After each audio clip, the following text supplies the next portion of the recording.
Visakha north అడుగుతుంది. వాళ్ళు అడుగుతారని తెలిసినే ముందే అనౌన్స్ చేసేసుకున్నాడు తెలివిగా. కాబట్టి అప్పుడు ఆటోమేటిక్ గా కొన్ని సమస్యలు వస్తాయి. ముగ్గురు పొత్తు పెట్టుకోవడం అంటే ఏ సంకేతం వెళ్ళింది జనాలకి? నిన్న మొన్నటి వరకు చాలా వ్యతిరేకత ఉంది, యాంటీ ఇంకంబెన్సీ ఉంది. ఇప్పుడు ఎలక్షన్ వచ్చినా మనం గెలిచేస్తామని చెప్పుకున్న ఇవే పార్టీలు ఇప్పుడు పొత్తుల కోసం వెంపర్లాడుతున్నాయంటే జగన్ మీద ఏ వ్యతిరేకత లేదని ఒప్పుకుంటున్నట్టేనా? అంటే ఒక్కళ్ళుగా జగన్ మీద గెలవగలిగిన స్థాయి లేదని తెలుగుదేశం ఒప్పుకుంది.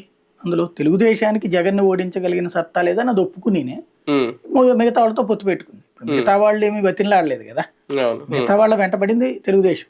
కాకపోతే వాళ్ళ పత్రికలు ఇప్పుడు రాస్తాయి, వాళ్ళు వెంటబడితే ఓకే అన్నాడు చంద్రబాబు, జాలి తెలిచాడు, అది చూసి కార్యకర్తలు ఫీల్ అవుతున్నారు, అట్ట వాళ్ళకి ఎందుకు కట్టించారు సారు అని చెప్పేసి ఇట్లాంటి దిక్కుమాలిన వార్తలు రాయొచ్చు. బట్ బేసిక్గా ఏంటంటే చంద్రబాబుకు తెలుసు ఈక్వేషన్స్. ఇప్పుడు 2014లో కూడా పొత్తు అక్కర్లేదు అన్నారు చాలా మంది, కానీ పొత్తు లేకపోతే మనం గెలవలేమని ఆయన చెప్పాడు. 99లో కూడా అంతే అయ్యింది. ఆయనకి తెలుసు ఆ లెక్క, భారతీయ జనతా పార్టీతో పొత్తు వల్ల ఏమో బెనిఫిట్ ఉంటుంది అన్నది. కాబట్టి ఆయన క్లియర్ గా ఉన్నాడు.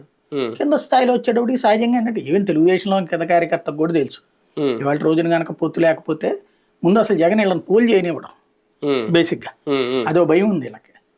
తిరుపతి లాంటి పరిస్థితులు వస్తాయనే భయం ఉంది. కాబట్టి అదే బీజేపీ ఉంటే గనక సెక్యూరిటీ ఉంటది. గెలుపు మీద జగన్మోహన్ రెడ్డి గారు పెట్టుకున్న ఆశలకి, హోప్స్ కి ఈ పొత్తుకి ఏమైనా సంబంధం ఉందా అసలు? ఖచ్చితంగా, ఎందుకంటే ఆ జగన్ ఆ హోప్ తో సీరియస్ ఎఫర్ట్ పెట్టాడు కాబట్టి అది తమకి మైనస్ అనుకుంటున్నారు. దెబ్బతింట